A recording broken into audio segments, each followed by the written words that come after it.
And welcome to RTA. In this week's video, we're going to be talking about colorism. Now let's get into the juicy news.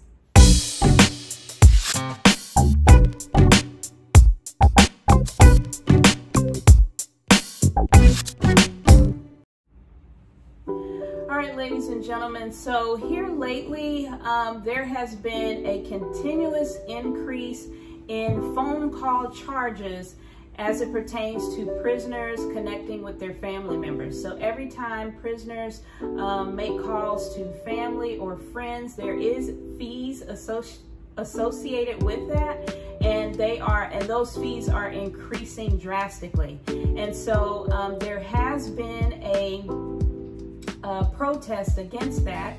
And so we are asking you to join Color of Change by telling Congress to pass the Martha Wright Reed Phone Justice Act. You can do this by texting the word calls to the number 55156. Again, you can do this by texting the word calls, C-A-L-L-S, to 55156 to help make a change. All right, ladies and gentlemen, now let's get into the lifestyle and beauty highlights.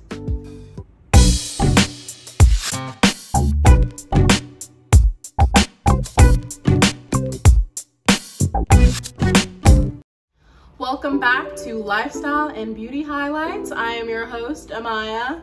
Welcome.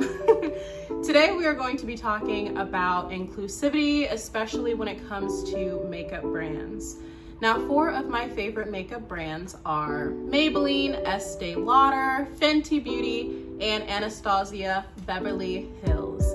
These 4 brands have managed to create more than 30 shades when it comes to foundations. Now, I am a fiend when it comes to makeup, so I have definitely tried all 4 of these. And the reason why I grabbed all 4 of these and decided to discuss them with you today is because these are the things that we are struggling with in our community, our beauty community.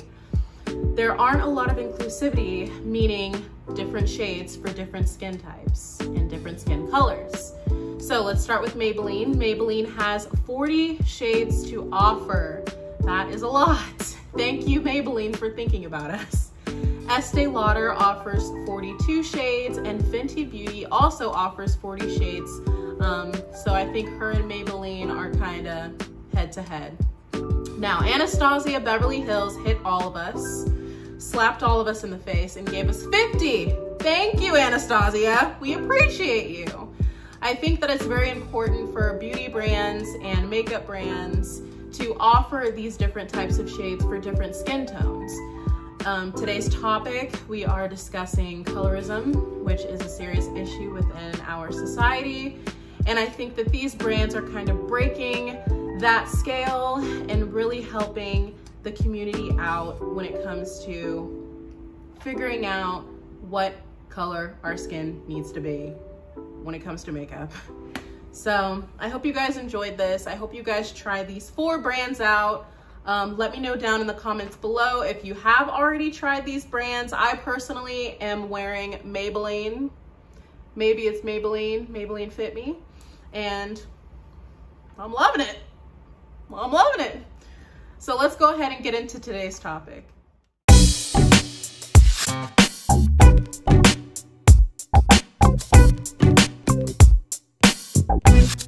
All right, ladies and gentlemen, so today's topic is a very sensitive topic, but it is a topic that has to be discussed.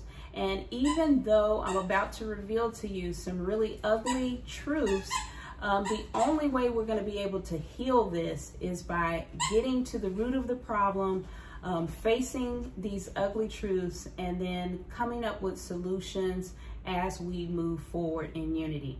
Okay, so in today's topic, as I mentioned, today we're talking about colorism. So what is colorism? So colorism, ladies and gentlemen, is when you basically have prejudice and discrimination going on between people with similar ethnic backgrounds, okay? Which makes absolutely no sense whatsoever, all right? It's just another form of division and divide amongst the people. And as we all know, when a society or a group of people, when you're divided, that is when you fall, okay? It's only through being united is when you stand strong and you're able to conquer so many different things. So that's the definition of colorism. So where did colorism stem from? Well, ladies and gentlemen, colorism is something that has been with us for many, many decades, okay? And it all stems and it all relates back to white supremacy, okay? And I know that's probably hard to hear for some of you. And like I said, we're going to be diving into some really ugly truths, but we got to get to the truth of things before we can come up with solutions and heal the problem at hand. So white supremacy is the initiator of the colorism, because within white supremacy, there's a belief that white people are superior and therefore should dominate the rest of the world, the rest of the beings in the world. And so it wasn't until Blumenbach discovered he completed some research, conducted research, and based his theory off of dividing people and categorizing people into race, okay? But you're gonna have to go and do your own research on Blumenbach and his theory and his beliefs, and you then will discover how races were actually divided. But within his theory, he disclaimed that the white race was the most attractive race, okay? And anything, any skin tone that came darker or looked different than the white race, then it was considered less attractive and less human. So in other words, the darker a person is, the less human that they are. And this was based off of Blumenbach's theory, okay? But Blumenbach's theory was actually put into place to justify the slave trade, okay? So in a nutshell, ladies and gentlemen, colorism that happens amongst one's own ethnic background group of people ultimately stems from slavery, okay? And having that slave mentality. And a slave mentality is a mentality that is controlled and that is manipulated by other people, by white supremacists. So in other words, if you have a group of people of color who have been enslaved for years and years and years, and the idea that white looks better or white is better, or this race of people is better than this race of people, or the color of this skin tone is better than the color of this person's skin tone. Whenever you have that embedded into the minds of the people for years and years and years and years, it sticks. It sticks with the people, and that's where the problem lies, because then that is when people just lose themselves, lose their identities, and they don't know who they are. And so they're in this continuous search. And as they're searching, the only thing that they see is that's ideal is going to be based off of the white race. And that's not true at all, ladies and gentlemen. And I'm not saying this to down or degrade the white race. First and foremost, I think all races are beautiful, and all people of all shapes, sizes, and colors are beautiful, and everyone has beauty within them. And that's what we need to get down to, is getting to know people for who they are, and not the color of their skin. Okay, so and that's where colorism comes into practice. So long story short, ladies and gentlemen, colorism stems from slavery. It is a slave mentality to think that one person's skin tone is better than the other person's skin tone, and it's really sad, and it's sickening and disheartening to see this play out into reality, even to this day today. And that just goes to show that generation after this has been passed down from generation to generation, children, you know, growing up and learning that well, if I look this way, then I'm better than this person, or if I look this way, then I'm superior than another person. And that's not the case at all. We've got to do better. We've got to teach our children our history. We have to teach them history, and we have to let them know where these ideals come from, so that we can make change and do better. Because the most sickening thing to see is people of the same ethnic backgrounds fighting amongst one another, and downplaying or degrading one another because of their skin tone, whether it's a lighter skin group of people humiliating and bullying and degrading a darker group of the people with darker skin, or vice versa, if it's people with darker skin devaluing and degrading people with lighter skin. It's just one big mess, okay, that we have to stop. So I just want you guys to, I found a good clip that gives you an even more explanation of colorism, and it also, you're able to hear how it has affected some people around our world. So I just want to play that clip for you really quick, and then, you know, feel free to share your thoughts and your ideas and your comments within the comment section of this video. So without further ado, let's go ahead and get into the video. Now, a closer look at a struggle many Americans face, the bias of skin tone. It's called colorism, and it's an eye-opening topic, and covering it was championed by a member of our GMA team. We recently lost producer Daisha Riley. Yeah, this is such an important story, and Daisha felt that it was really important to shine a light on this problem that is so recognized in communities of color, but rarely discussed publicly. Deborah Roberts is here with more on this story. Good morning, Deborah. Good morning, Cecilia and Michael. And I have to say that I am humbled and honored to bring forth one of the last pieces that Daisha produced for us. Once again, a provocative issue, many that I've had an opportunity to explore with her over the years. And this one shining a light on bias around skin tones, not among different ethnic groups, but within the same communities of color. Some call it light privilege. She's pretty for a dark-skinned girl. Their parents will call me negro, which means black in Spanish. It's been an open secret for generations. There's this like fetishization of light skin. It was always black or white. You know, don't get too black. Colorism, prejudice based on skin tone, and a preference for light skin over dark. The unfortunate phenomenon spread across all groups of color.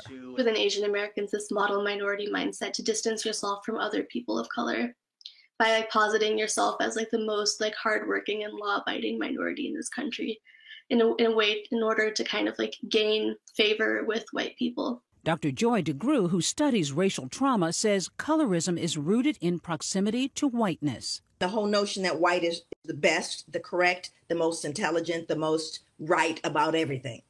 And as you move along the color spectrum, of the darker you are, the less important, beautiful, viable, capable, all of those things that the society has imposed upon us based on that notion of supremacy.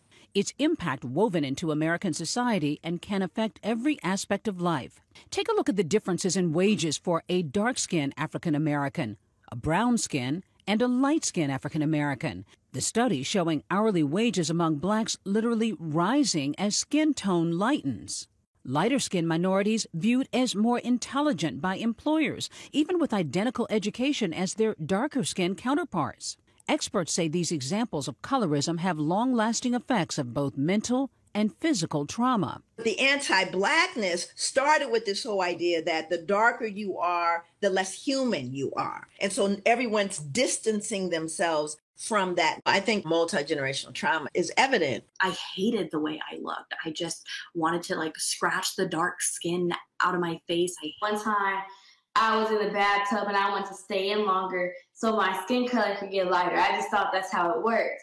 Anti-colorism organizations like the Beauty Well Project in Minnesota work to end the stigma against darker-skinned people of all races who face discrimination from society as well as their own communities. I know I was not alone. I know I'm not the only dark-skinned girl that has been bullied, so we need more dark-skinned girls and boys just to speak out.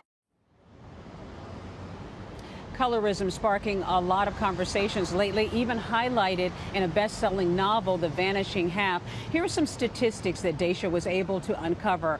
Darker-skinned girls 3 times more likely to be suspended from school. Darker-skinned drivers more likely to be even arrested or pulled over.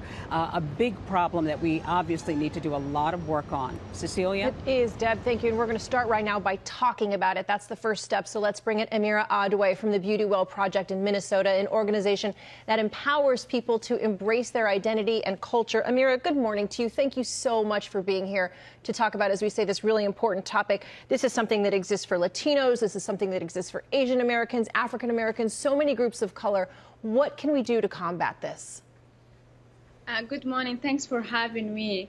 Colorism is so much embedded in cultures. It's something that started with colonizations, those countries that experienced colonizations, and also communities that have experienced slavery.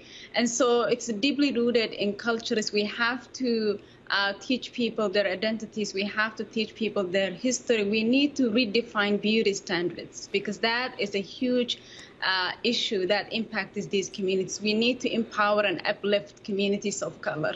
No doubt. And Amira, how can people of color overcome their own insecurities and biases? Yeah, this is so much trauma. I mean, this has been going on for years and years and years. So people are dealing with so much trauma, so much pain, and so they need safe space. We have to create safe space for them. We have to listen to them. A lot of times people don't disclose what they're experiencing unless they have safe space. So we have to create these safe spaces for them. We have to empower very early on. We have to start empowering young girls. That's why it's so important to have mentoring programs. Young people have to see representations in all fields. For example, journalism. They have to see people of color in all of these places that really represent them. That representation, it's so empowering, and that helps with their mentoring, and that helps them see that they can do whatever they want to do. That's why we say representation matters so much. So let's talk about the next generation because we want them to do better. Quickly, if you will, how do we address colorism at an early age?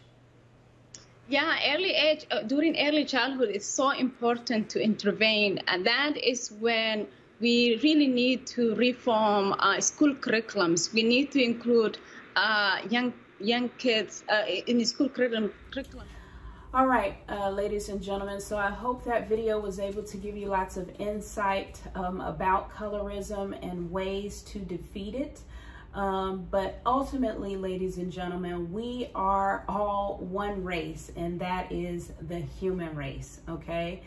We're all one, we're all connected, and that is what we must come to understand at the end of the day. Ladies and gentlemen, we are actually just spiritual beings on this planet having a human experience, okay?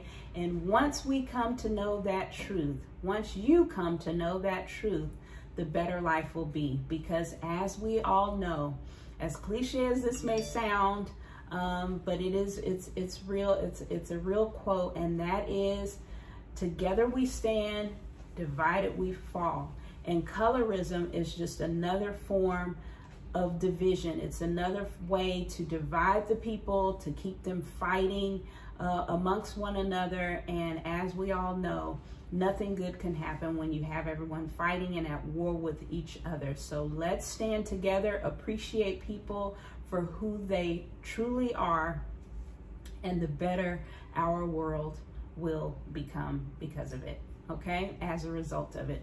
So I hope you like this video. Please don't forget to give this video a like, subscribe, hit that notification bell for more videos like this to come. Thank you.